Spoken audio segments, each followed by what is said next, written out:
Hello guys and welcome back to my channel Interview with Bernie, and today we are back with another important question for your system designing interview. And the topic or the platform that we will be discussing today is one of the important topics for system designing interview, and that is the email sending platform such as Outlook or Gmail. So since you guys are already familiar with the concept that how a Outlook or a Gmail actually works, so I won't be wasting too much time explaining that what this platform actually does. Rather, I will jump into the first step of our designing, and that is the gathering of the functional requirement. So let's start with our first step, and that is the requirement gather.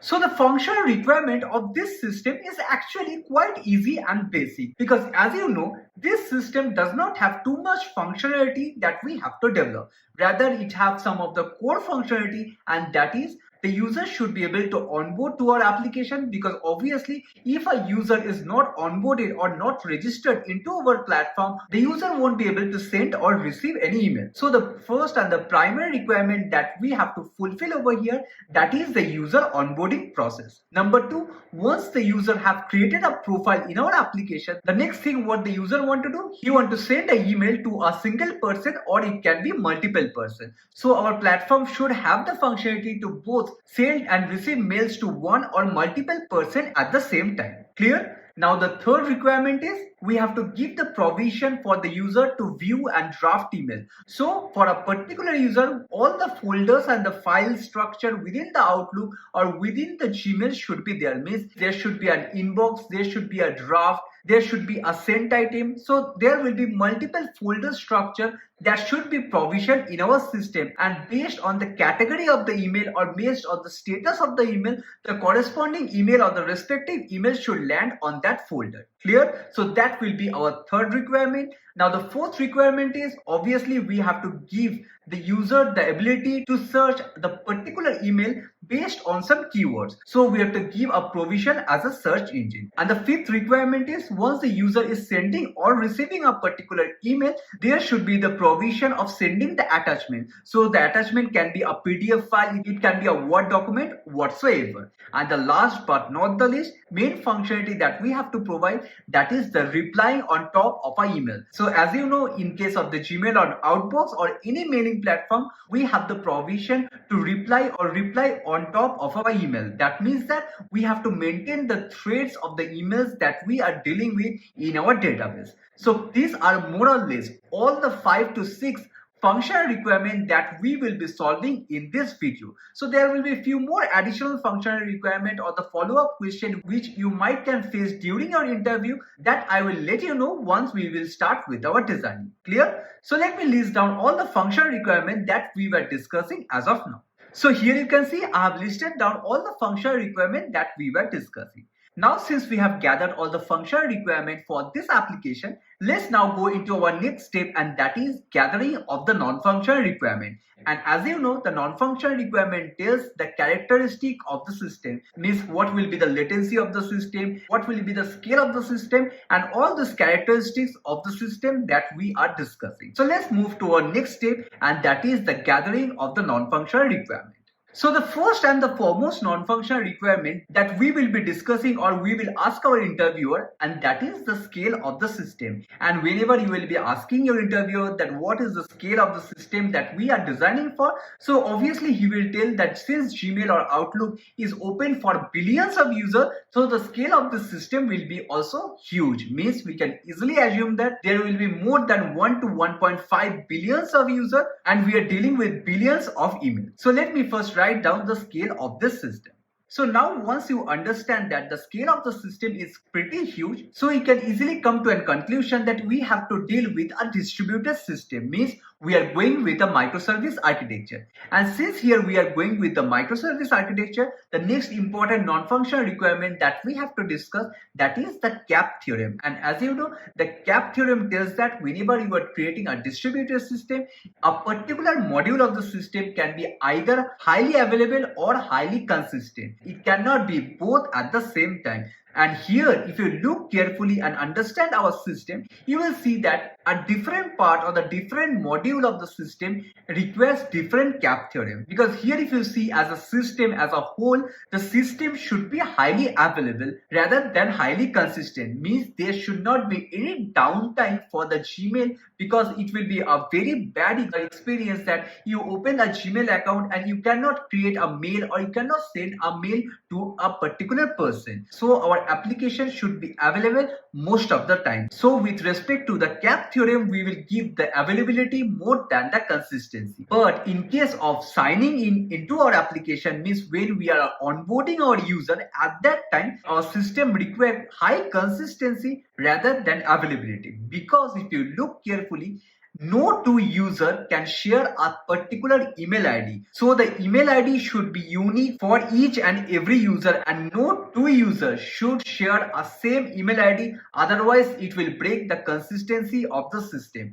So during the onboarding of our application, at that time that module should be highly consistent. I hope this is clear that why we are giving the consistency higher priority than that of availability during the onboarding process. But while sending an email, at that time we can go with the eventual consistency. Means once I am sending a particular email, it is fine that the email will reflect into your inbox after a minute or so. That is actually fine. But no two user across the globe should be able to register in our application at the same time or at the different time with the same email ID. I hope this is clear that how we should describe the cap theorem over here. So let me write it over here so that it will be easy for you to understand. Now the next non-functional requirement that is quite obvious that we have to state over here, and that is the reliability and the durability of our system. Means once a particular email is sent through our application, we should not lose track of that email. Means at any point of time, we should not delete any email from our account. So the next non-functional requirement should be that our system should be highly reliable and durable.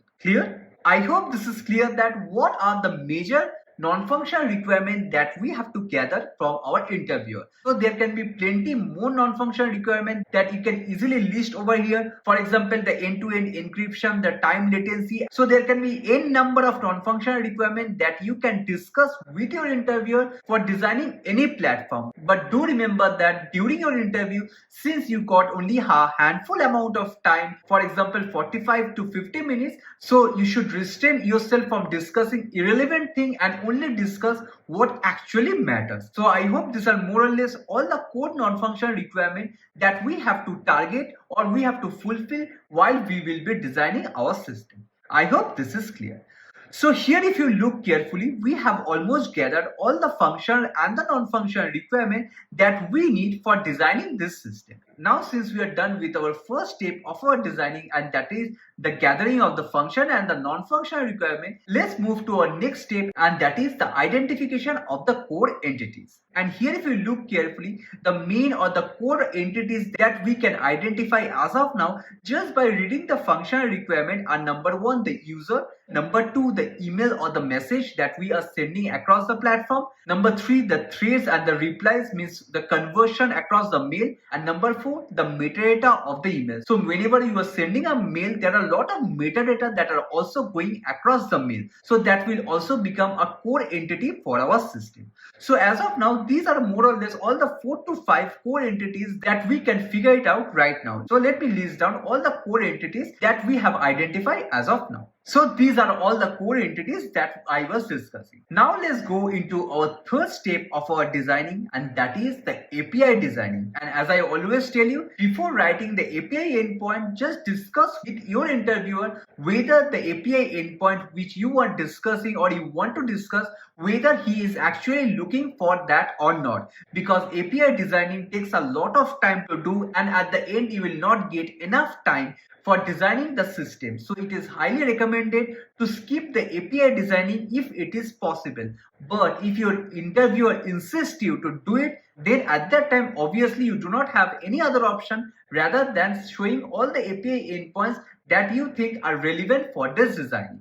So let's see what are the API endpoints or the public REST endpoint that we have to expose for designing this platform. So let me list down all the API endpoints that I feel relevant as of now, and after that I will discuss with you that what each and every endpoint will do and how you will send and receive data via those endpoints. So here if you see, these are more or less all the 4 to 5 API endpoints that we need for designing this system. The first one is for the creating an account, and as you know, when we are creating an account means we are submitting some data in our backend, and since we are submitting some data, so obviously this will be a post call. So here you can see this will be a post request, and this will be the URL endpoint that we need for sending some data or registering a user in our account. Number 2, the next functional requirement that we have to solve, that is for sending an email. And for sending an email, obviously that is also a post activity because you are sending our data into our backend, and that is why also here this will be a post endpoint, and this is how the signature will look like. And in the post body, what we are sending the to, and this is in the form of an array, because we can obviously send a particular email to multiple recipients, so it can be an array of objects. After that we have CC, BCC, subject, body, and the attachments that are there in the email. I hope this is clear that what are the metadata that we are sending on the body of the email, and how we will be sending all the email attachment in the response, that we will be discussing once we will start with our high level or the deep dive design. So the next endpoint that we need is the get endpoint to retrieve a particular email ID. So here you can see this is a get endpoint, and what we are doing based on the email ID, we are getting the full response, or we are seeing the complete body on the structure of the email. So this is not the email ID, rather what I will do, I will mention it as an email UUID. Means we are giving a unique identifier of an email, and based on that unique identifier you are scanning the database and you are giving the content of this email. Means what is the subject of the email, what is the content, what is the attachment, and all these things. I hope this is clear that what this URL endpoint actually does.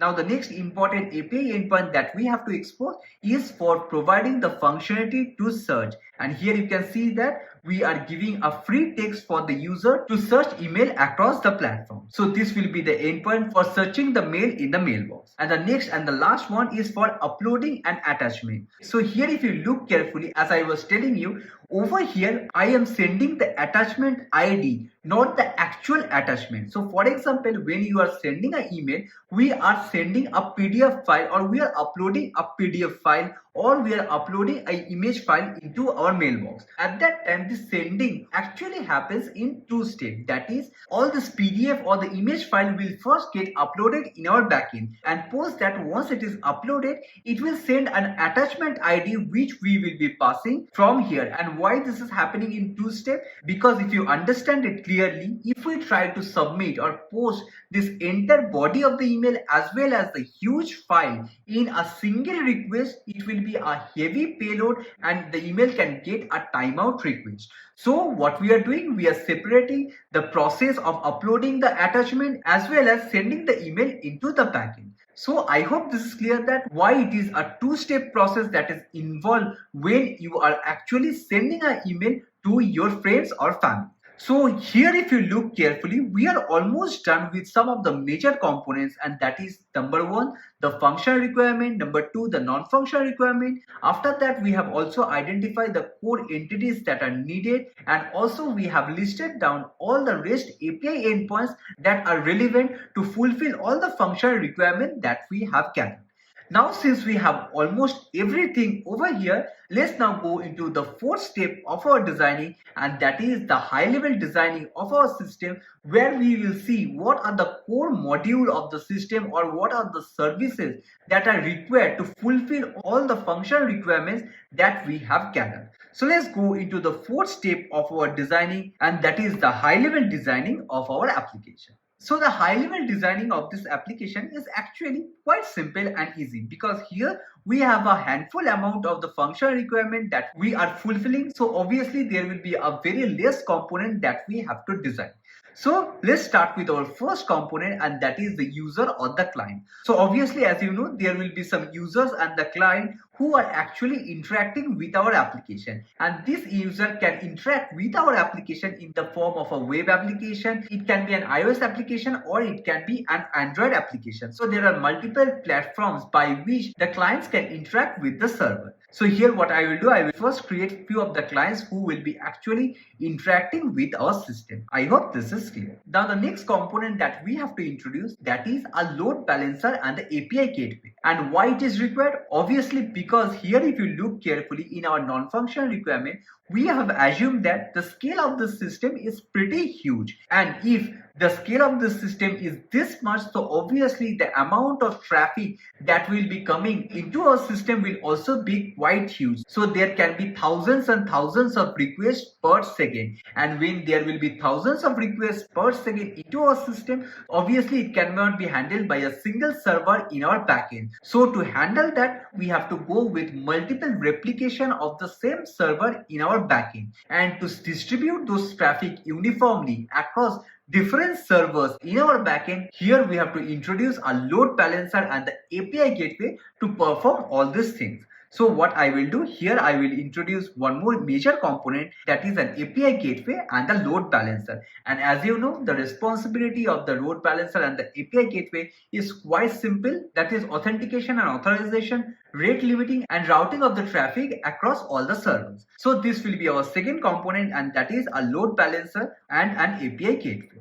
I hope this is clear and quite straightforward.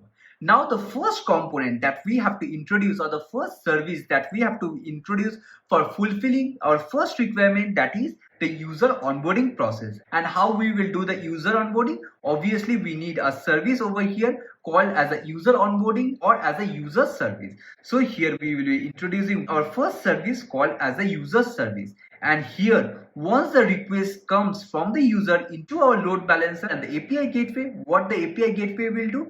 Based on the URL endpoint, the API gateway will route the traffic into our relevant server, that is the user onboarding server. And once a user is registering into our application, what we have to do? We have to persist that information into a database. And for that we need a persistent storage, and hence I will introduce a user DB over here. I hope this is quite simple and straightforward. But remember, for this application, the user onboarding service is not at all simple the way I have told right now. Because as I was telling you, here we have to think about the consistency of the system, that how we should restrict that two users should not get a single email ID into our application. So all this logic and how we will be handling everything, we will discuss in our next phase, that is the deep dive designing. But as of now, to keep the high level designing simple, what we are doing, we are just introducing the service called as the user service, and here we are having the user database, which is simply storing all the data. Now the next functional requirement that we have to fulfill, that is the user should have the ability to compose the mail and save it as a draft or send it to a particular recipient. So what we will do here, I will create another service called as a compose mail service. And what this service will do, basically it is not sending a mail to someone. So if you look into our Gmail, there we have a button called as compose, and what it does, once we click on that, a panel will open up to write something in the form of an email, where you can start writing, for example, the body of the email, the to, BCC and all these things. And at that time, it is not mandatory for you to click on send. Rather, if you just leave it over there, what it will do, it will get saved in the form of the draft, which you can send in the later point of the time when you will feel it relevant. So here, this compose mail will actually do the same thing. That is, whatever mail you are just drafting, it will save it into some database so that in the future you can actually send it to the intended person. So this is our compose mail service, and obviously since here we are storing the email in the form of the draft, so we need another database called as a draft database. So this draft DB will save all the emails that are not yet sent to a particular person or a particular group of person. I hope this is clear, that what is the difference between the compose service and the next service, that is the sent mail, that I will be discussing after that. So once the request comes from the load balancer to the compose mail, the request will go to save all the data into our draft database.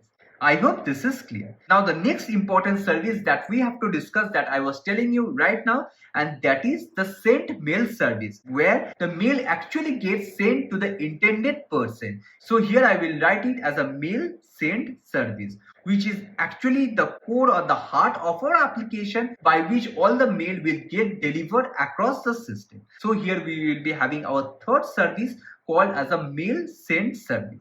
So let me complete this designing over here. So I hope you guys are clear until this point. Now comes the main thing, that is the mail send service, what it actually does. So here if you look carefully, here let's take an example that we are creating a system for Gmail. So if a person who is also a Gmail user want to send an email to another Gmail user, means the recipient is also a Gmail user, then if you understand it clearly, then at that time you do not have to send the email to any other service or any other external service. Rather, what you have to do, you have to orchestrate the email from one person to another person within the same network. Means when I'm telling the same network, means within the same Gmail network. But if the user is sending the email to some different network or different domain, for example, a user from Gmail is sending an email to a different email ID, for example, @outlook.com or yahoo.com, at that time, if you understand that, that is a separate domain or a separate platform where we are sending the email. So whatever the mails that have the two as @Gmail account will be within our application. So any email where the recipient is a Gmail user, at that time the email do not need to be sent outside this domain or outside our platform. But if the recipient belongs to another domain, it can be any domain, it can be any number of domains that are available, at that time it is a third-party service that we have to call to actually send the email. So let's see what is the flow that will get triggered over here in both the scenario, that is when we are sending an email to a network which belongs to us and also to a network which is outside of our domain. So here if you look carefully, this send email service will do a couple of things. That is, once you are sending an email, it will first check that who are the recipient of the email, and if this service found that the email that you are sending is also to a person who belongs to Gmail, what it will do, it will simply save this information in a database called as a mailbox DB. Means there is a new mail that got received for a particular person. So all those emails that are within Gmail will reside within this database called as a mail database. And how we will be sending it to the recipient, that we will be discussing very soon. But here if you look carefully, if the intended person whom you are sending the mail belongs to other platform, means belongs to other domain, then what we have to do, at that time we cannot simply store it in the mail database and we can stop the process. Rather, we have to invoke another third-party service or another service that will actually send the email from our network to some different network. Means here if you understand, the Gmail is a separate network, Outlook is a separate network, and also Yahoo is a separate network. So here we have to communicate between different mail servers across the globe. And how the email servers communicate between each other, it is done using a protocol which is called as a SMTP, means Simple Mail Transfer Protocol. Means with the help of that protocol, means there are some set of rules that you have to follow, and based on that rule only you can send and receive mail across different mail exchange. I hope this is clear that how the mail send service will route the traffic between the two different email networks. So how this thing will actually happen, we will go in detail of all these things in our next phase. But as of now, just get an idea as a high level that if the email does not belongs to our network, there is a different service that we have to invoke which is called as SMTP, and the role of this SMTP is to send or deliver that mail to the external internet. Means this email does not belongs to us, means it is intended for Outlook or Yahoo, thus it will forward that email to that corresponding mailbox. I hope this is clear that what is the functionality of the SMTP over here. Now the next functional requirement that we have to fulfill over here, that is, here if you see, we have to give the provision for searching the email based on the email subject or the body of the mail. So here what we will do, we will introduce one more service called as a search service, and this search service will be responsible for searching all the email from this mailbox that we have designed over here. So obviously, since all the mails are getting persisted within this mail database, so obviously we can get all the relevant information from this DB. So obviously this search service will get the request from our load balancer and it will run a query on this mail database, and based on that, based on the result that it is getting from the mail DB, it will simply give the relevant information or the response to the user. That is, this is the matching email that you are looking for. I hope this is clear that what are the major components that you need over here to fulfill all the functional requirements that we have gathered. So here, if you look carefully, we have more or less identified all the major components that we have discussed as our functional requirement. But believe me, this is not even the 1% of the designing that we will be doing in our next phase, and that is the deep dive designing, because the things are not at all simple the way it look like, because this system, that is how we are saving the information in the database when we are creating the user, thereafter how we are sending the email with the help of the SMTP server, all these things are actually pretty complicated and you have to have a thorough understanding of the system if your interviewer tells you to elaborate a particular flow. So it is better to know all the flows over here so that during your interview you can clearly design all the things that are required for this application. So let's go to the last step and the most important step of our designing, and that is the deep dive designing or the low level designing of our system, where we will see in detail that how each and every component will interact with each other, how we will be saving the data in the database, how the data should be sharded and indexed, and everything that are relevant for designing this system. So let's go into a last step of our designing, and that is deep dive designing of this system.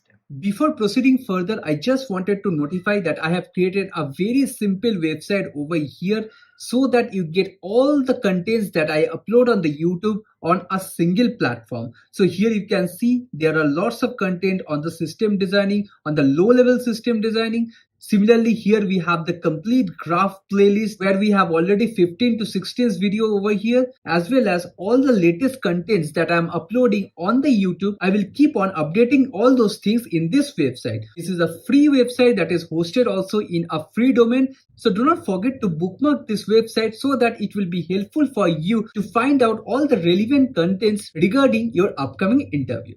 So let's start with our last step of our designing, and that is the deep dive designing.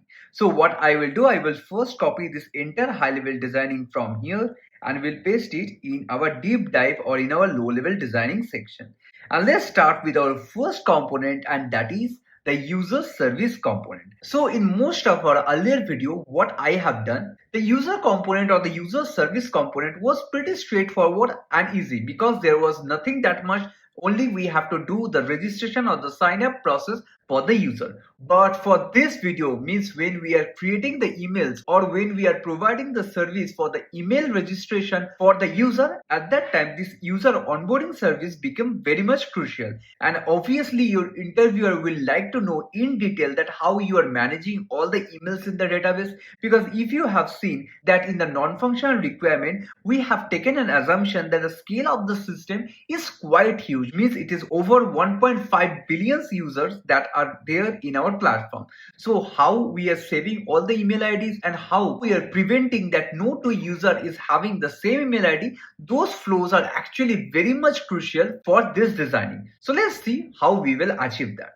So the first thing what I will do here, I will expand this user onboarding service and will tell you how we will be saving our email in our database. But before designing this system, you have to first understand that what are the scenarios when this user onboarding service will come into play. So here, if you look carefully, whenever a particular user is trying to create an account in the Gmail or in the Outlook, what we have to do, we have to make a request in our user onboarding service or the user service. We have to first check that whether there exists a same email ID in our database or not. So that is the first time when the user service will hit the user database. Number two, once the request comes that there are no duplicate email ID or that the email ID which we are trying to register with is a unique one, then we have to submit that request in our database. Now, there are few more scenarios where we also have to hit this user database or the user service. Let me tell you one by one.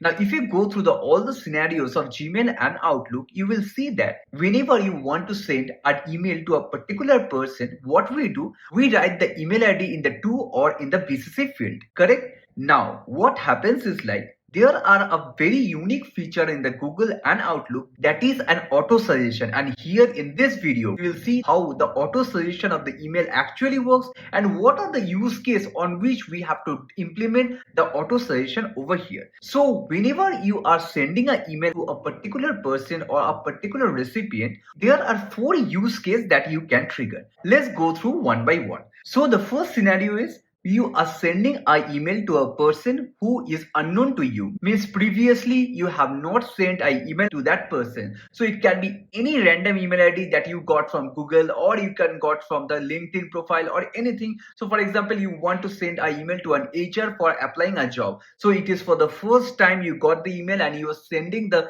resume to that person. So it is the first time you are triggering an email to that person. So the scenario is, you are sending an email to an unknown, correct? So this will become our first scenario. And if you look carefully at that time, since you are sending the email to a person for the first time, here you do not get an auto suggestion. You have to write the complete email ID of that person whom you intend to send the email, correct? So in this scenario, there will be no auto suggestion over here. Now let's go to our next scenario. For example, we are designing this for Gmail account and you are sending the email to our outside domain. For example, it can be a Yahoo, can be Outlook or anything. Means the Gmail user or the Gmail database does not know the existence of that email ID. So at that time also we do not provide the auto suggestion over here. So in the second scenario also we do not give an auto suggestion. Now let's go into our third scenario. Means we are sending the email to an unknown but for the second time. So for example, here on the first scenario, what we have done, we are sending an email or the resume to our hiring agent. Now in case we have to reply her back or reply him back, what we can do at that time, this email chain know the previous context. Means we are already aware that there was a previous conversation that had happened to this particular email ID. So right now it is not an unknown for us. So in the scenario 3, we are giving the feature of auto suggestion, because though the email ID belongs to an outside domain, but in this scenario we already know that there was an email that got triggered by you on this particular email ID, and that is why, since this is a matching email ID, so we can easily give an auto suggestion or an auto complete over here. I hope this is clear with the scenario 3. Now let's come to our scenario 4, that what can be the other use case where we have to give our auto suggestion. So our scenario 4 looks something like this. That is, for example, you are sending an email to a person for the first time, but the email ID is already saved in the Google contacts of your database. Means, as you know, Google have multiple services that are linked with a particular Gmail ID. So you have a Google contacts, you have a Google Gmail, you have YouTube and so forth. So if a particular email ID is already saved within your contacts, so Gmail already know that this can be an email ID whom you want to send the emails. So it can easily come as an auto suggestion. So the email ID, whether it belongs to a Gmail account or it can belongs to any other domain, if the email ID is saved within the contacts, then it can also come in the auto suggestion. I hope you are clear with all the 4 scenarios that we are discussing over here, and what are the scenario we have to give the feature of auto suggestion. Now there is one more use case or one more feature that Gmail provides. That is, for example, you are sending an email to a Gmail user. Means the email ID is a part of the Gmail. Now once you write the email ID of that person in the to field or in the BCC field, you can see a small icon, means info icon of the user. Means if it is a known person, then Gmail provides the metadata of the user. I hope we are clear that what is the actual feature we are trying to involve. So here comes our 5th scenario, that is, if a particular email ID belongs to Gmail, means it is within the domain, then we show the contacts detail of that person. So here if you look carefully, in all the scenarios, means scenario 1 to 5, we are actually hitting this user database or something like this to get the information of the client. Means what I mean to say that it is not that only during the registration or during the sign up process you will hit this user DB. Rather, when you are actually composing the mail, also at that time we have to hit this user database or the user service flow to get all this relevant information, that whether we want to go with an auto suggestion or we have to fetch the contact details and so on. So there are multiple use cases on which you have to hit this exact flow or this exact implementation. So let's see how we will achieve it. Now, if you look carefully in all the 5 scenarios that we were discussing over here, you will see a particular behavior where we are actually going with the auto suggestion. That is, if the email ID whom you are trying to send the email belongs to the local cache of the user, at that time we are only going with the auto suggestion. So here, if you look carefully, when you are sending the email for the first time, though it belongs to the Gmail, but this is not the email ID that belongs to the local cache of the sender, so we are not giving an auto suggestion. Similarly, if the email ID belongs to outside, or obviously at that scenario there can be no local cache, so it will not provide an auto suggestion. But from the third scenario, since you have already sent the email to a particular person, this email ID which you have sent previously belongs to the cache, so we are giving an auto suggestion over here. Similarly, since here all the email ID are present in the Google contacts, so that is also part of the cache for the Gmail, and at that time also we are providing an auto suggestion. So here you can easily understand that there is a critical flow or a critical role of the caching when we are going with the functionality of auto suggestion, and that is what we will be implementing over here. Now the question comes that why we are saving everything in the cache.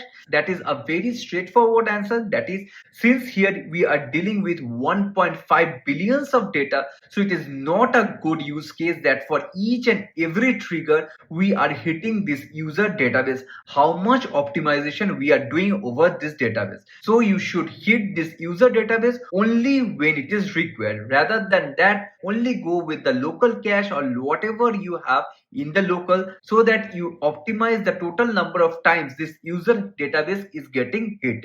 I hope it is clear. So what I will do here, I will introduce first a user cache, and I hope you are right now clear with what this user cache will actually store and what is the real use case of this caching system. So here this will be our user cache over here. And what are the data that the user cache will save over here? So for example, for an active user, it will save all the 25 to 50 user whom he sent the email daily. So all those list of user should be kept in the user cache, as well as whatever the email ID that are present in the local contact of that user. So all this information will be present on this user cache. And here, if you understand the scenario, this user cache only holds the data of the individual, means I cannot share the same list of email ID with you. So my list is different, your list is different. So for each and every user, we can only store top 50 or top 100 email IDs in this user cache. So let me write all these things over here so that it will be very easy for you to understand.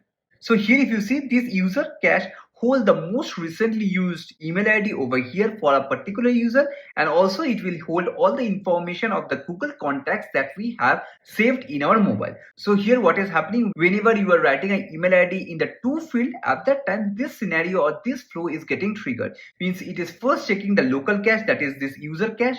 Now, if it is a cache hit, means if the email ID belongs to the recent send email ID or it belongs to the contact, then it will simply return the detail of that email ID, means it will come as an auto suggestion. But if the email ID does not belong to the local cache, at that time you have to scan the database. But remember that when we are going with the feature of auto suggestion, at that time we are not going into the third step. Means if it is a cache miss, at that time we are not going with an auto suggestion. We are giving the information of the user only on clicking of enter. Let me tell you what I actually meant to say. So here, if you look carefully, this is an unknown email ID, or maybe it does not exist in the database. But here, until this point, there is no auto suggestion that is there over here, because this email ID does not belongs to my local database, or it does not belongs to cache of the Gmail. So at this time, there is no auto suggestion. But as soon as I write the complete email ID over here and place on enter, at that time here you can see it returns something, means this is the information of the email ID. So Until and unless we do not click on enter, we are not going with a suggestion or we are not fetching the user info for an unknown email ID. I hope this is clear that which functionality we are trying to involve. Means here we are implementing the fifth scenario. Means if it is a cache miss, then at that time on clicking of enter only, we are hitting the database, and at that time only we will scan this user database and will fetch the information of the user. I hope you are clear with all the flow that how we are giving the feature of auto suggestion when before sending the email to a person. Now let's go a little deeper, that is how we will save this billions of user or how we will save the billions of information in this user DB. So the way we will be actually saving this user DB information is with the help of the sharding. Means obviously all this information cannot be part of a single database, otherwise the lookup of a particular email ID on this huge DB will take an infinite amount of time. So it is not a recommended thing to save everything on the same database. So what we will do, we will go with the concept of sharding on this user database. And what this sharding actually means, so on a very high level, just understand it like there are 10 databases that present for this user DB. And for example, you want to send an email ID to abc@gmail.com. At that time, what will happen? You will first hash that email ID, and the hash that you are generating for this email ID will get modularized with a particular number. And thereafter, the index that is getting generated, we will save that information in the corresponding database. So let's understand with a particular example. So for example, there are 10 instances of this user database that is present in our backend. And whenever we are telling that we need to shard based on the email ID, what I mean to say that, so for example, we have having the email ID like abc@gmail.com. So first what we will do, we will create a hash of this email ID, and once the hash is getting generated, we will modularize with a particular number. And what is this number? Normally this number means total number of instance of the database. Means for example, if there are 10 shard of the database, so this number will get divided or modularized by 10. And for example, it creates the resultant as 3. So at that time, this email will belong to the third shard of our user database. I hope this is clear that how we are logically saving all this information in different shard of our user DB. But with this approach, there is a small problem. That is, here if you look carefully, we are hard coding this value of 10. Means at the very beginning only, we have to predefine or we have to go with an assumption that we will need 10 instances or 10 shard of this user DB, which is actually not feasible at the very starting phase of an organization, because it is quite obvious that as the time increases, the amount of the emails that we will be saving in the database will keep on increasing. So at that time, if we want to increase one more shard, then what we have to do, we have to increase the value of n from 10 to 11 or 10 to 12. So at that time, this entire mathematical logic will fail, because all the saved information in the DB are computed with the value of 10, but the new entry will go with the value of 12. At that time, there will be a lot of miss in the database. So to omit this feature, what we do, we go with the feature of the consistent hashing, which is nothing but a hashing ring. Now, what is actually a consistent hashing, that I will cover in a separate video. But as of now, just go through this concept that to implement this feature of saving the information in the database, what we are using, we are using the feature of consistency hashing, and based on that we are determining that on which shard the email ID will get saved. And once the email ID gets saved on a particular shard on that database, what we will do, we will do a indexing on top of the email ID field, so that it gives even more optimized and our lookup search query becomes super quick. So let me mention it over here. And since it is a Gmail as part of the Google, so what it normally does, it save all this information in a Google spanner or in the big table. But if your interviewer asks you to use something different, then you can easily go with a Postgres solution. I hope we are right now clear with how we are saving the information in our user DB.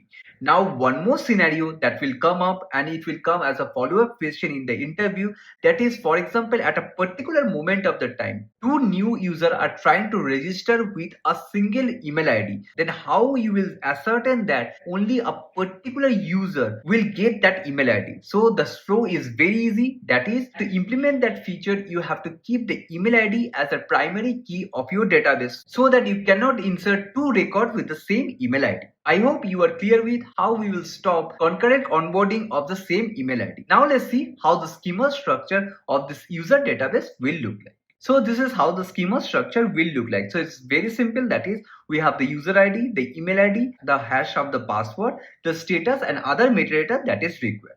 Clear? So this is how the user database will look like. I hope this is right now clear that how we are managing this entire flow of this user onboarding process, and thereafter how we are doing the lookup in the database. So now, since you guys have understood that how this user service will get designed or implemented, and how we will optimize the database so that the retrieval time of the email will be as nominal as possible, now let's go into our next component or the next service, and that is the compose mail service, whose primary responsibility is very easy. That is, whenever we are creating a mail, at that time we have to save the mail in the form of the draft. So if you look carefully into our actual Gmail, whenever we click on compose mail, a panel or a dialog box opens up. And whenever you start writing something, the message or the email that you are typing over here got saved in the form of a draft over here. So before you click the send button over here, whatever you are typing are going into your draft database, so that in case you close this browser or close this dialog button, all the mail that you have composed till now will get saved in the database and you can retrieve it in the future. So here, if you look carefully, there are two things that are getting saved in the draft. Number one, all the content of the mail, means the body of the mail. Along with that, if you are attaching any documents or anything, that is also getting saved in the form of the draft. So it is very obvious that before you are sending the mail, you have to attach the document. So all these steps are part of this compose mail service, and once everything is ready, once the draft is ready, there is only one step that is pending, and that is clicking on the send. Means on clicking on the send, at that time you are doing nothing, only you are delivering the message from our mailbox into the recipient mailbox. Before that, everything that are there in the mail are getting saved with the help of this compose mail service that we have created over here. So if you have understood, this compose mail service is actually very crucial for drafting any mail, and whatever the body of the mail, means to BCC and everything, will get saved in our draft database. And whenever you are adding an attachment or adding a PDF file in the form of the attachment, all those files, video, everything will get uploaded to a S3 bucket, not into this draft database. So as we already know that since those files are the heavy file, we should not save it in any database. Rather, what we should do, we should save it in the blob storage. And here what we will do, we will consider a S3 bucket, for example, or a blob storage to save all this data. So all the contents of the attachment will go into this S3 bucket, and all the other metadata will go into this draft database. I hope this is clear that how we are composing a mail and we are saving it in our backend. Now there is one more step that is involved, that is the uploading the file in the S3 bucket. As you know, is not an easy process. It is not a direct upload, rather it is a multi-part upload by which a heavy file get divided into chunks and get uploaded in the backend. So if you have already seen my previous video, hopefully you guys already know that how these things actually work. But I will just mention one point, that is the file that is getting uploaded by the client into our backend is done with the help of a direct URL, that is the signed URL of the S3 bucket. So this will be a direct upload from the client into our S3 bucket. So I hope it is quite simple and straightforward. That is all the content of the mail. We are saving it in our draft database, and whatever the attachment and PDF file, everything will get saved into our S3 bucket. Now once these things are done, means we are ready to send the mail to our respective client. Now let's see how that flow will get triggered. So once the draft is composed and ready and it is there in the S3 bucket as well as in the draft DB, then what the user will do? It will simply click on the send button. And as soon as the user will click on the send button, the request will come into our mail send service, whose primary responsibility is actual sending of the data from the Gmail server to the Outlook server, or it can be Yahoo server, or the mail can be within the Gmail servers. Means whoever is the recipient, we will send it to that respective user. So let's see how this entire flow will work. So once the user clicks on the mail send button, the request will first come into this mail send service. Now this mail send service has a couple of things to do. Let me go one by one. So the first thing that it will do is like this mail send service will do the first pre-validation before sending the mail. Now all this pre-validation are very basic, means it will just check the type of the file that you are uploading, whether it is supported or the content is in the correct format or not. It will not do any heavy validation which will increase the latency of the service, because if you understand it correctly, there will be millions or thousands of requests that will be coming into this mail send service per second. So if we keep on computing things and if we make this service resource heavy and if we just increase the processing time of this mail send service, then the entire flow will go in a toss. Means there will be a huge latency that will build up over at the very starting of our service. So what we will do, only some very lightweight pre-validation we will be doing over here in the mail send service. Now as soon as the request with the to and fro and all the metadata comes into this mail send service, what we have to do, we have to first fetch the actual email that is getting triggered. So here, if you understand it correctly, all the mails that we are about to send are already present in the draft database as well as in the S3 bucket. Means the content is already got uploaded over here. So in this request that is coming in the mail send service does not need to have all the content that the user want to send. Rather, it might be an email ID or some unique ID that it will be sending in the request, and based on that unique ID, what this mail send service will do, it will simply fetch that information from this draft database. Means with the help of the mail unique ID or something, this mail send service will scan this draft database and will fetch all the information that is there in the mail, starting from the content of the mail as well as the link of the attachment if there is anything in the mail. So all this information we are not sending in the form of the request, rather from the backend only we are just fetching it with the help of this service, that is the mail send service from our draft DB. I hope this is clear. Now as soon as we fetch the information from the draft DB, means that this is the mail that I am intended to send, what this mail service will do, it will simply save that information in our mail database. And here in the mail database, it will save all the information in a particular table called as a outbox table, means the outbox email.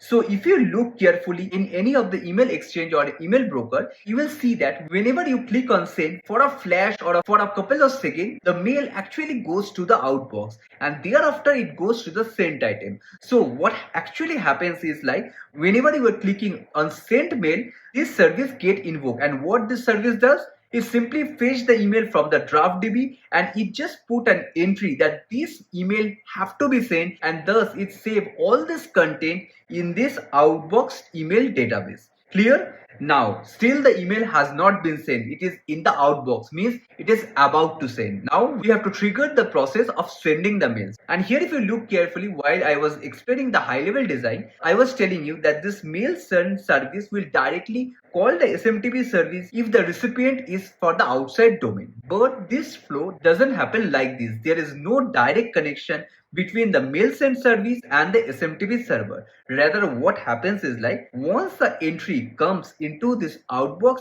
email table, there is a CTC pipeline or a consumer service that gets triggered as soon as there is a new entry that comes in the outbox DB. So let's understand what is happening. So here we will be having one more service called as the outbox consumer service. And as I was telling you, the responsibility of the outbox consumer service is pretty easy. That is, it will keep on listening this outbox email table, and whenever there is an entry, that event or the mail will get consumed from our table and it will get pushed into a event streaming platform, which we can consider as a Kafka broker. So here we will be having one more service that is nothing but our event streaming platform, a Kafka broker over here. So here if you look carefully, all the emails that are intended to send, we are first saving it in the outbox table, and once it is saved in the outbox table, a notification is getting triggered, and thus this consumer service, that is the outbox consumer service, will consume that event or the mail and it will put it in the Kafka broker. And in this way, with this design pattern, we are asserting that whenever a user is sending an email, it will never get lost in the flow, because all the event that is getting generated or all the email that you are sending will first get persisted in the database, and thus it will be highly consistent. Clear? Now, once the event gets published into the Kafka broker, there are multiple sequence of validation that will come into play. So here if you look carefully, whatever the email that have came from the client into our database or into our backend has not been processed till yet. So it can happen that the content of the mail consists of some virus or something. So all these spams or malware, we have not checked it till now. So what we will do, once the event or the mail comes into our processing system, there will be a multiple number of validation that we have to do. So let's see what are the important validation that we should do over here. So the first validation or the service that is needed over here is the spam and the malware validation. So we will have our first service called as the spam or malware filtering service, which means that if your mail contains any of the virus or anything, then this service will be responsible to block that email to the downstream application. So we are having our first scanner, that is the malware filtering service. Post that, there will be one more service called as an attachment scanner, and this service will be responsible to filter out if your attachment contains any exe file or malware or any type of virus that is present in your mail. So this service will be completely responsible to scan whatever you are uploading in the S3 bucket. I hope this is clear, and along with that, there can be multiple different services responsible for doing multiple things. There is another service called as the policy check, which will check that, for example, we are creating this entire application for an enterprise model, and for example, if your organization or if your enterprise wants that if there is some sensitive documents or sensitive information that is going through the mail, we have to block that email. So all these things comes over here and get blocked by this policy check service. Means whatever the policies or the rules and everything that have been restricted by your enterprise, all these emails will get filtered by this policy check service. I hope this is clear that what are the different services that can be implemented over here to do the validation of mail as well as the attachment and everything. Now let's see how this thing will get triggered.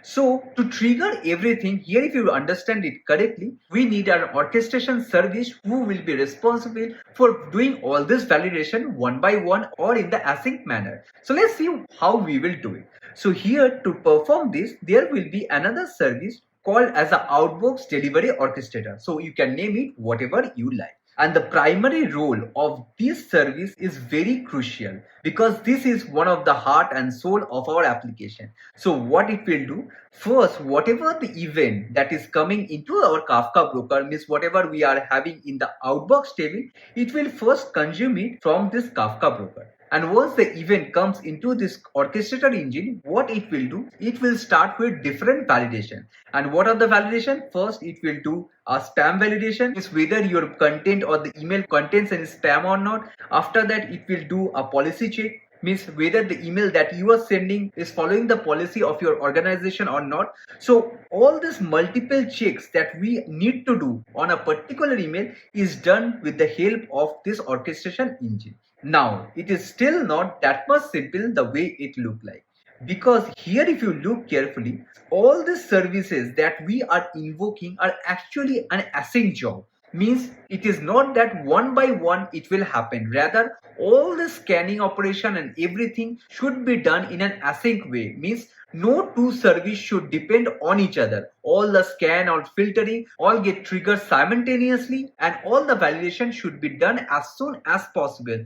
Because if you know, we have to also decrease the latency of sending the mail from one user to another. And if we keep on scanning one by one, obviously that will increase the latency of our system. And to optimize that, only all these calls that we are making over here with the help of this orchestration engine will be in the async call. I hope this is clear. Now here, if you look carefully, there is one more problem with this implementation. That is, for example, we have implemented a logic that all the validation before sending the mail will be done by the orchestration engine. Means it will simply call the different microservice to do the validation, and once all the validation are complete, then only it will send it to the downstream. So to implement that, what we have to do, for example, there is a mail that is ABC that will be getting triggered. Now to send this ABC to our downstream application, what we have to do, we have to complete all the validation that are there over here.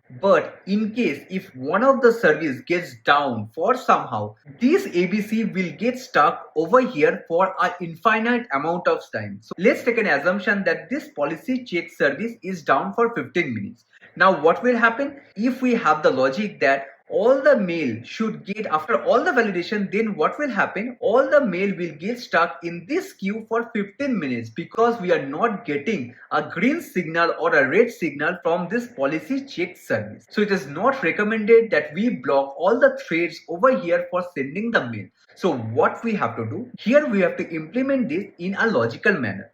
That is, here we will introduce a database to check whether the validation have been done by all the service or not. So what I will do, I will introduce a database called as a validation DB. And what is the data that we will have in the validation DB? So for example, this is the email that we are sending, and this is the message ID or the email ID 001. So in the validation database, what we will say, we will save the message ID, means for which message we are making the validation, and thereafter we will list down all the validation that we want to do. For example, the spam check, thereafter the policy check. So all the validation that we will be doing on a particular mail will become an attribute to this database. And once each and every service is done with their validation, what they will do, it will simply update the status over here for the validation. So for example, this service will first make an entry, means the email I have already received and it went for the validation, and it will set all this flag, means spam check, the policy check, as false, means the validation have not been completed till now. And once the validation is done by this spam check service, this spam check service will simply update that entry over here, that is the validation is done, and it will be marked as green or red, means it is a clear email and you can forward it to the downstream. So based on that, based on the logic that is implemented within all this checker service or the validation service, this flag will get changed over here. I hope this is clear that why we need a validation service to record for each and every validation what is the status of the validation. So let's see how the schema structure of this validation DB will look like. So the schema structure of the validation DB will look something like this. So for example, here we have the message ID, the sender ID, receiver ID, and all these things, followed by we are having few of the things, that is the policy check field, the spam check field, attachment check, and all these things. And whenever the particular service is done with checking that attribute, then what it will do, it will simply update this validation DB over here, means the content that we want to send is valid. Clear? Now there is one more important thing, that is, here if you look carefully, I have an attachment scanner service. Now this attachment scanner service is not triggered when we are sending the mail. Rather, it gets triggered whenever there is anything that gets uploaded in the S3 bucket. So as you know, whenever there is a content that gets uploaded in the blob storage or in the S3 bucket, there is an event that gets generated in the backend, and that event will trigger this attachment scanner service. Means the content that got uploaded over here, for example a PDF file or a .exe file, that will get validated that whether that is a virus or not. And in case it is not a virus, then what we have to do, we have to give a green signal. So for this attachment scanner service also, there will be a small database which will tell that whether the data that got uploaded in the S3 bucket is virus free or not. And why it is needed, I will tell you very soon. So here if you see, I have introduced a database called as a S3 validation service. Means whenever you are actually uploading a document into our S3 bucket, this attachment scanner service will get triggered by itself. And after doing the scan, it will simply update that information in this S3 validation database. Means whether the scan item that is associated with some email ID, whether that was malicious or not. And if it is a malicious, it will simply mark it as a red flag. Now the question is why we are triggering it over here rather than triggering it by this outbox delivery service. The main reason is like scanning an attachment or scanning a document is actually time consuming, and it is not recommended that when you are sending the email at that time you are doing that heavy work of scanning an entire document. So all the validation of uploading the document and scanning that document should be done before sending the email. And only what we are concerned with the result of the scanning. So what is the ideal way to do it? So here what we will do, here there will be one more service just to fetch the information from this S3 validation service. So here we will be having one more service called as an attachment check service. And what it will do, the responsibility of this thing is very simple. That is, when this Outlook delivery service will trigger this attachment check service, it will simply fetch the result from this database which is already pre-computed. So here if you see all these things, that is all the scam validation and all the policy check, all these things are getting triggered on the runtime. But the scan for this attachment is already pre-computed and it is stored in this database so that the latency to send the email decreases significantly. I hope this is clear that why I have introduced one more service over here. So let me just clear these things a bit. Now here if you look carefully, we have almost done maximum thing. That is, the email came into our backend service. We have saved it in our outbox table. We have done all the validation and check, and we have also saved all the validation result in our database. Now if all this validation are green signal, means it have passed all the checks that we have implemented, then the main responsibility comes, that is, we have to send the mail to the respective recipient. Now to do that, what we have to do, we have to forward this email to a particular service who will be responsible to actually sending the email. So till this point, what we have done all the filtration and everything. Right now the content which we have is ready to send or deliver.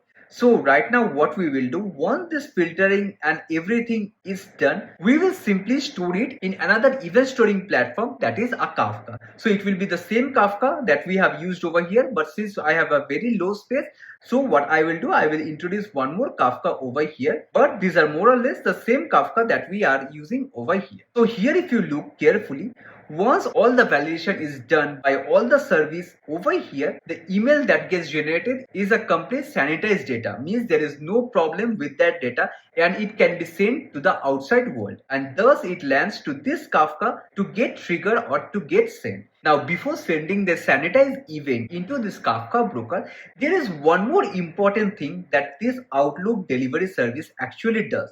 So what is the responsibility of this Outlook delivery service? Number one, it consumes the data that need to be sent, means whatever the data that is there in this Kafka broker, and thereafter what it does, it performs all the validation. Means it is responsible to call all the validator service to do the validation. And once the validation is done by all the service, it again consumes back that sanitized data. And once it receives the sanitized data, it does a very important check. That is, it first check that whether the person to whom you are sending this email, whether it belongs to our organization or it is a separate domain or an outside domain which it is intended to. So for example, here we are creating for the Gmail account, and if the sender want to send this email to a Gmail user only, then it is not required to send it to the downstream to some SMTP server. Rather, the email should get relayed back into our database.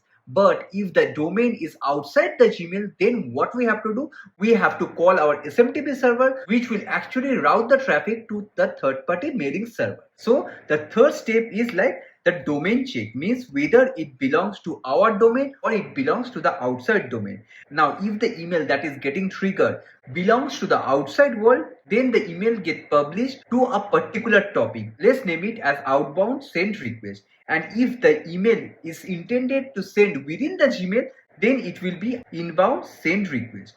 Means if you understand it correctly, this orchestration engine is actually responsible to check the domain of the recipient, and if the email is intended to send to an outside world, then it will push that event into this topic, that is the outbound send request. And if the email is intended to send within the Gmail, then it will send it to the inbound send request. Now once the email comes into our outbound send request topic, our main responsibility comes to send it to the different network. And for that what we have another service which is called as an SMTP relay worker. Means this service will be responsible to send the content to the third party email provider, means to the recipient SMTP server. So let me introduce that thing. After that I will tell you in detail how this communication will actually happen and how the email will actually get triggered. So here what we will be having, here we will be having our SMTP relay worker. And what is the responsibility of this server? That whatever the event that is getting published within this outbox send request, it will simply consume it over here. And once the event has been consumed, what it will do? It will do few things related to networking. That is, it will do a DNS check to identify that which mailing server or SMTP server each have to forward that request. So there are 10 to 15 steps that get involved over here while we are actually sending the data from our network, means from the Gmail, into some different mailbox, for example Outbox or Yahoo. So let me first write down all the steps. After that I will let you know one by one that how it will perform each and every step and how the entire flow will be working. So here if you look carefully, these are more or less all the steps that are triggered while we are forwarding the event or the email to this SMTP broker or to this SMTP worker. So let's see one by one. So what it does, once it receives the email from this outbox table or from this outbound send request topic, it first do a DNS call. Means if the email is, for example, comes from the Outlook, it makes a DNS call over here to check the IP address or the location of the SMTP server of the Outlook. So for example, what is happening over here? So let's take an example. This is the SMTP server which we have created over here. So this is our SMTP server which belongs to Gmail. So now from here what we have to do, since the recipient of the mail belongs to the outside world and belongs to Outlook, we have to first locate where is the SMTP server of this Outlook is actually located. And we can easily do it with the help of the DNS request check. And once the DNS request check is done, it will return the address of this server, means at which address you have to actually send the request. Because obviously since this is outside our domain, we do not know whom to send. So we need a particular address whom we should actually send the message. And this message is sent with the help of the SMTP, which is nothing but a simple mail transfer protocol. So SMTP is not a service or not a server, rather it is a protocol by which two mailing server actually talks to each other. So do not confuse that SMTP is a server or anything, rather it is a protocol by which the communication actually happens between two unknown server or between the two messaging server. Now once we call this DNS request or the MX resolver, what this MX resolver actually responds, it will send the address of the mail server of the Outlook. So here if you see, this is the mail server address of the Outlook. And here if you see, this is the priority of this address. Means if it is a lower number, means the priority is high. Means our Gmail server will first make the call to the address which is having the least number associated over here, means having the highest priority. And if this machine or this IP address is not responding within the particular timeline, then what we will do? Then we will make call into our next address, that is this one. So here if you look carefully, these two are actually two different address of the mailing server. So in this way, there are 3 to 4 mailing server address that are placed in our MX resolver. And once we make a request with the help of this command, it will give you all the response in this way, that this is the priority of the mailing server, and you can keep on doing all this thing in a relay.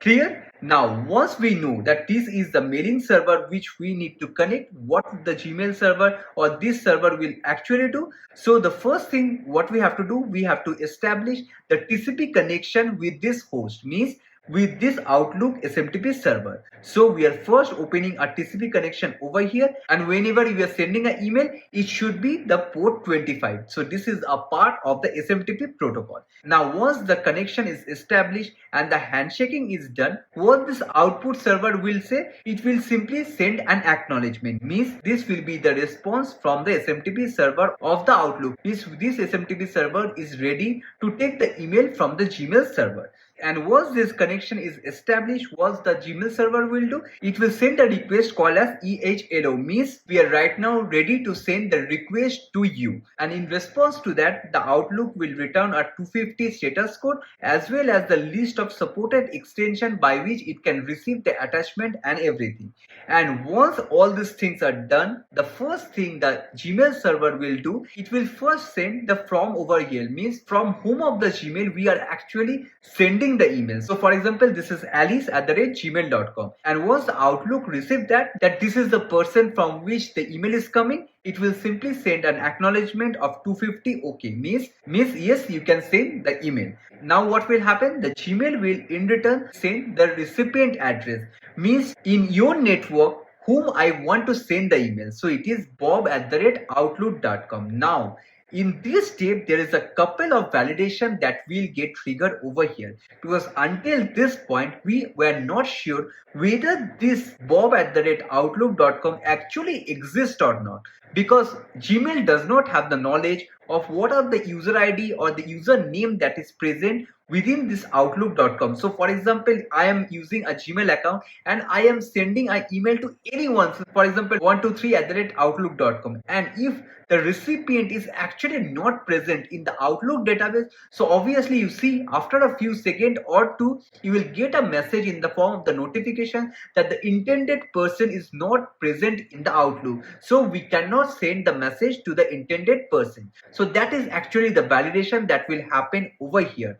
So the first thing what will happen, when the Gmail will send this recipient ID, the Outlook will first do a validation in its own database that whether the user actually present or not, and if it is present, then only it will send that yes, the recipient is okay and you can send the content. And if this validation actually failed, means there is no existence of this email ID in the Outlook database, then what will do, it will simply decline the request that there is no recipient with this corresponding email ID and we should not accept this email, so the process will get terminated over here. But in case there is an actual existence of the email ID in the Outlook, then the next step will actually going to trigger, that is we will be sending the actual data or the content of the email, and in response this Outlook mailing server will send you an acknowledgement that we are receiving the data, and thus there will be another stream of data that will get published from the Gmail server to the Outlook server, which will have all the headers, body and attachment and everything. And once everything gets transferred into our Outlook server,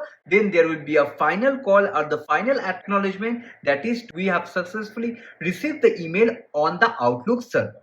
So this is all the 15 to 16 steps that actually gets triggered in the backend when you are actually sending the data from here, that is our relay worker, to connect to any third-party mailing server.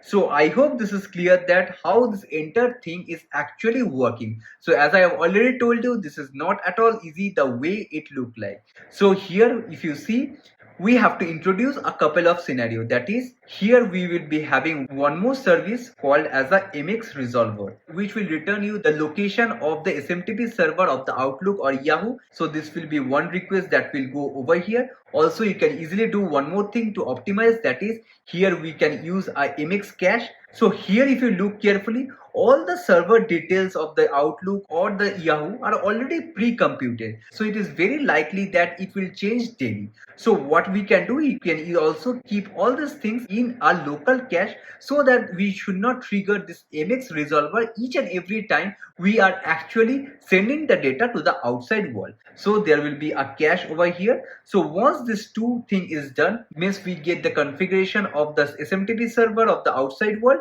Then what we will do, we will simply push that data to the receiver SMTP server with the SMTP protocol and the TCP connection that we have discussed right now. So with the help of this step, the actual mail will get triggered from here to the outside world. Now here, if you look carefully, we have almost done with everything. That is, we have already sent actual data to the third party server, means third party domain. But in case the data that we are sending, means the email that we are sending, belongs to Gmail itself, then at that time we do not need to do all these scenarios, because it is within our mailbox that we have to relay. So at that time, what we will do, just like the relay worker that we have over here, there will be one more service that is only interested on the topic, that is inbound send request. Means whatever the email that should be sent within Gmail, that will get sent by this consumer service. So let's name it as the delivery consumer. Now what this delivery consumer will do, it doesn't have to do too many things. It have to only do a one entry in the database. That is, here if you look carefully, we are having a mailbox DB where the email is still in the outbox event table, means the processing is still going on and we are not sure that whether the mail is actually sent to the recipient or not. So what this delivery consumer service will do, this consumer service will directly talk to this mailing database, that is this one.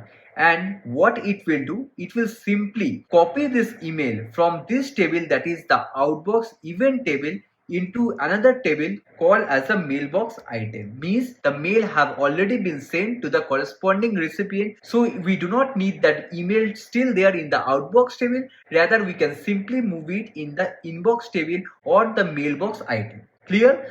So here if you look carefully, this delivery consumer service is actually changing the status of the mail from the outbox to the sent item or the inbox of the recipient. So whatever the data that is getting generated over here, so for example the mail is in the outbox table and this SMTP is responsible for sending the data to the outside world. Now once this SMTP gets the response of 250 from this Yahoo mailing service or from the Outlook mailing service that the recipient has successfully got the mail, then what it will do, it will simply consume the success status over here and it will simply update this mailbox DB. I hope this is clear that how this entire flow is working of sending the mail from one recipient to another. Now here if you look carefully, there is one more important component that is needed. That is, for example, at any point of the time, if any of the policy check or anything fails, then it is our responsibility to send a notification to the user. So to create that scenario, what we need, here we need a notification server. It will simply send the notification to the person who is sending the email. So in case your email consists of a malware, so what will happen, this service, that is the malware check service, will first check whether the mail contains anything or not, and if in case it finds a malware, it will simply send a notification via this notification service that the email that the user is sending contains the malware item, and thus we are blocking the email from sending to the downstream.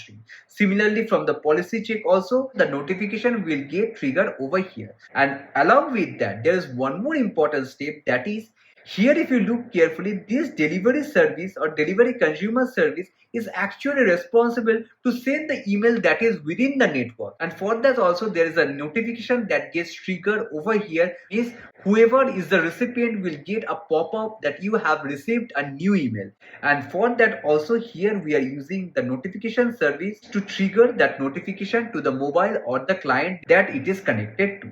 So here if you look carefully, we have almost covered everything that is needed to send the email from one person to another. The only another feature that is needed or that is pending to be implemented or designed, that is the search service, which is nothing but a simple service that we have introduced over here. And as you know, since here we are going with a textual search, means you can search with the help of a title, content and everything. So here obviously we have to go with a third-party service, that is a Elasticsearch. So what we will do here, we will introduce another service called as a Elasticsearch engine, which will be responsible for searching all the content from the mail database. But there is one more optimization that you have to do. That is, here instead of saving the entire content of the mail in a single database, here we can divide it into two components. Number one is the mailbox database, which will have all the content of the mail, and there will be another database called as the mailbox metadata table, which will have all the information of the metadata. So here what I will do, I will introduce one more table called as the mailbox metadata table. So how these two are different? So all the body of the mail and everything will be persisted within this outbox table or within this mailbox DB, and all the metadata, for example, what is the type of the email, what is the attachment type, and all this other metadata will get persisted over here in the mailbox DB. And once this Elasticsearch is running the query to search the relevant content of post subject metadata and everything, what it have to do, it have to actually query both the database. One is the mailbox database as well as the mailbox metadata database. Because as I already told you, this metadata might contain the subject or the recipient ID, the to ID, and all these things. So it is very likely you are searching the mailbox based on the sender ID. So at that time, this table is actually necessary. So here you can see that this Elasticsearch will query both the database together to get the relevant information. But here if you see, there is one more complication that we have involved over here. That is, since there will be a lot of search that gets triggered on each and every second, and this search service have to handle it efficiently, so it is not recommended that on the runtime we club or do a join between these two databases together and give the output to the user, because that will significantly increase the searching time of the Elasticsearch.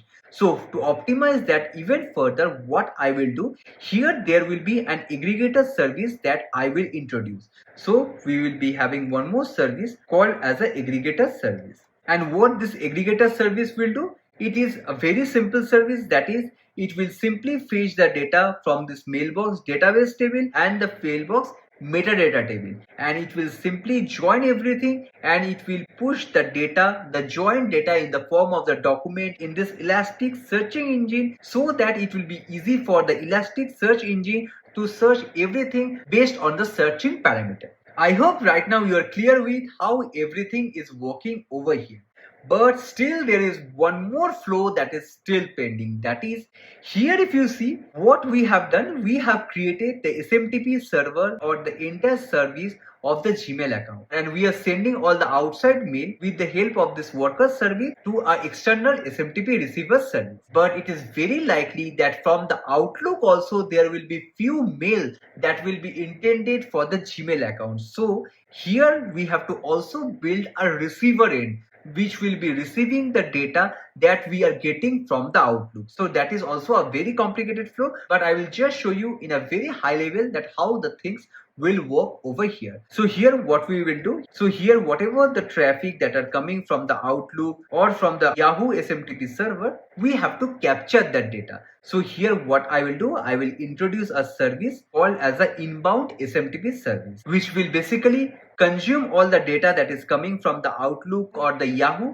and once the data comes into the SMTP server of the Gmail, what it will do, it will simply trigger our existing flow. That is, it will push the data in the Kafka that we have created over here, because right now the data that we have received need to be sent within our mailing server, that is the user belongs to our Gmail account. So the event will get persisted in the topic that is nothing but the inbound send request. So from here the request will come into our inbound request service, and then all our existing flow will get triggered.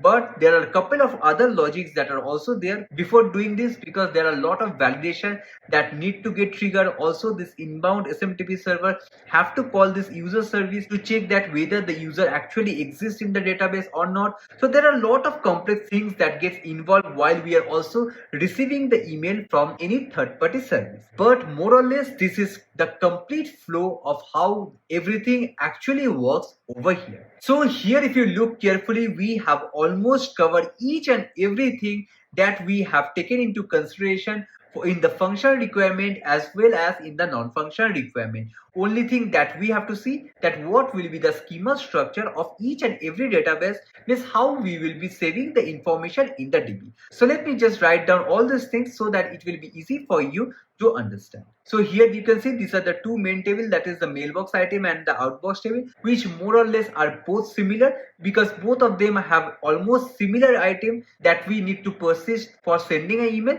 Now another important thing, that what are the topics that should be there within this Kafka broker, because here if you see there are a lot of validation that we are doing using this Kafka broker. So let's see what are the topics that should be there within this Kafka broker. So here you can see these are more or less all the topics that are needed on this Kafka broker. So here you can see, as I've already told you, here we have two topics, one for the outbound email, one for the internal email. After that we have the SMTP queue, means once the validation and checks have already been done by this orchestration engine, the email will get stored temporarily in this delivery queue. After that we have the delay queue. So for example, a particular validation is taking a lot of time, then we can simply put that entry in a delay queue. After that we have the email check and the delivery status. So here if you look carefully, we have almost covered everything that we have taken into consideration as our functional as well as in our non-functional requirement. So I hope you have thoroughly understand this video and you have found this video useful. And if you have found this video useful, do not forget to like, share and subscribe to my channel and hit the bell icon so that you never miss an update from my channel and you are always ready for your next interview. So see you in our next video where we will be solving another problem from the system designing interview. See you on our next video. Thank you.